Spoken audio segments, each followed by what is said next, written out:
तो यूक्लिड एक्जियम्स, हम लोग एक्जियम्स पोस्टुलेट के बारे में पूरे अच्छे से क्लियर है, क्या होता था एक्जियम्स। ये भी सेल्फ प्रूवन है, यूनिवर्सल ट्रुथ है, प्रूफ का ज़रूरत नहीं है, बट ये हर जगह मैथ्स में यूज होता है, और पोस्टुलेट क्या होता है जो ज्योमेट्री के लिए यूज होता है। तो यूक्लिड जी कुछ 7 एक्जियम्स दिए थे, उसके बारे में हम लोग इस टॉपिक में, इस क्लास में डिस्कस करेंगे, ठीक है। तो 7 एक्जियम्स है, उसके बारे में हम लोग डिस्कस करते हैं। क्या है फर्स्ट में, things which are equal to same things are equal to one anothers. बोला कि कोई चीज़ है जो सेम थिंग्स का इक्वल है तो वो दोनों आपस में इक्वल होगा। फॉर एग्जाम्पल्स, अगर x is equal to 2y है, ठीक है, सॉरी, अगर x is equal to y है and z is equal to y, x is equal to y and z is equal to y, तो x y का equal, z y का equal, तो x z का equal होगा। ऐसा हम लोग मैथ्स में करते थे, उसके लिए प्रूफ करना नहीं होता था, 2 इक्वेशन रहता था, equation number 1, equation number 2, LHS equal है तो RHS भी इक्वल हो जाएगा। तो वही बोला कि things which are equal to same things are equal to one other, कि अगर कोई 2 चीज़ है सेम चीज़ का इक्वल है तो आपस में इक्वल होगा। क्लियर है, कोई दिक्कत नहीं है, बहुत ईजी, हम लोग हमेशा यूज करते हैं मैथ्स में। फिर क्या बोला, if equals are added to equals the wholes are equal. क्या बोला कि मान लीजिए यहाँ पे 5 है और 5, जब 2 आपस में इक्वल में कोई इक्वल्स को ऐड किया जाएगा, मान लीजिए इधर भी 2 कर दिए और 2 कर दिए, तो जो बना 7 और 7 वो दोनों आपस में इक्वल हो जाए। हम लोग ऐसा करते हैं LHS में, RHS में अपने मन से कोई नंबर्स को ऐड करते हैं इक्वेशन को सॉल्व करने के लिए।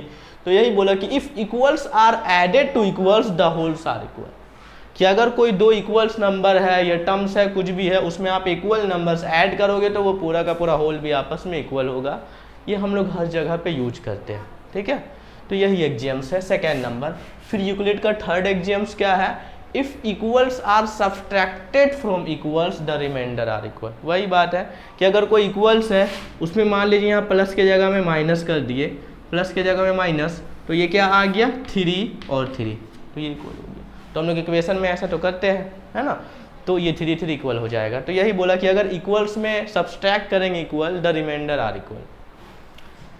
थिंग्स फोर्थ है, things which coincide with one another are equal to one another, ठीक है। हम लोग कॉन्ग्रुएंट ऑफ ट्राइंगल में भी ऐसा पढ़ चुके हैं कि अगर कोई 2 चीज़ है, मान लीजिए कोई 2 ट्राइंगल है, ठीक है, इस तरह से, अगर जब हम ये दोनों को सुपर इम्पोज कर दिए, पूरा का पूरा इसके ऊपर हम रख दिए इस तरह से, मान लो, और ये पूरा का पूरा एक दूसरे पे ढक दिया, तो ये दोनों आपस में इक्वल होगा, तभी कोइंसाइड करेगा। सपोज डैट कि अगर ये मेरा हाथ है और ये हाथ, जब इसमें हम कोइंसाइड करा दिए तो ये पूरा का पूरा इसको ढक लिया है, तो ये दोनों मेरा हाथ जो है वो इक्वल है। क्लियर है ना, समझ में आई बात, ये बाम आपको दिख रहा है। तो यही बोल रहा है कि things which coincide with one another are equal to one another. एक और एग्जाम्पल ले लेते हैं, मान लो ये एक हमारा लाइन सेगमेंट AB है और एक और लाइन सेगमेंट है PQ। तो जब हम ये वाला इसमें कोइंसाइड करा दिए, यानी कि ये इसमें दोनों में आ गया इस तरह से, है ना, AB और P की, तो ये दोनों आपस में इक्वल है, तभी कोइंसाइड किया। यही बोल रहा है कि जो थिंग्स जब कोइंसाइड करेगा दोनों तो वो आपस में इक्वल होगा। क्लियर है, फोर्थ समझ में आया।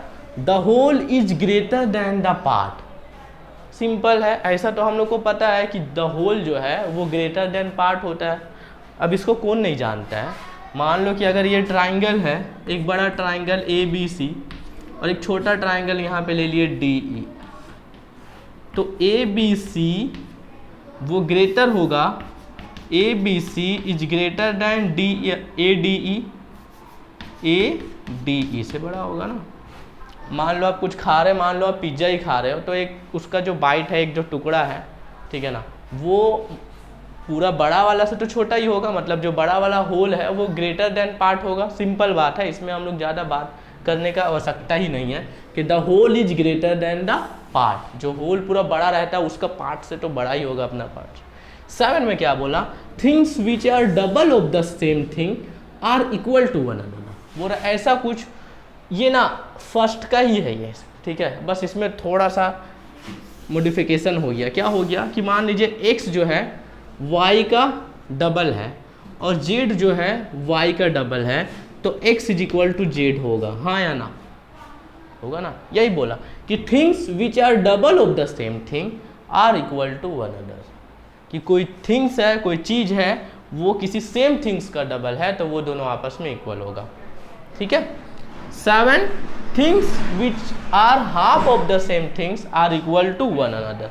इसमें भी वही बात बोला कि मान लीजिए x is equal to Y by two और z is equal to Y by two, यानी कि x और z जो है y का हाफ है, तो ये दोनों भी आपस में क्या हो जाएगा, इक्वल हो जाएगा। ऐसा हम लोग करते हैं। ठीक है, ये हर जगह यूज होता है, तो यूक्लिड का यही एक्सियम्स था। ठीक है, तो ये 1 मार्क्स का इस तरह से आ सकता है ट्रू फॉल्स में। क्लियर ना। तो अब हम लोग यूक्लिड का पोस्टुलेट देखेंगे। ये टोटल 7 एक्सियम्स था। हम लोग नेक्स्ट वीडियो में मिलते हैं।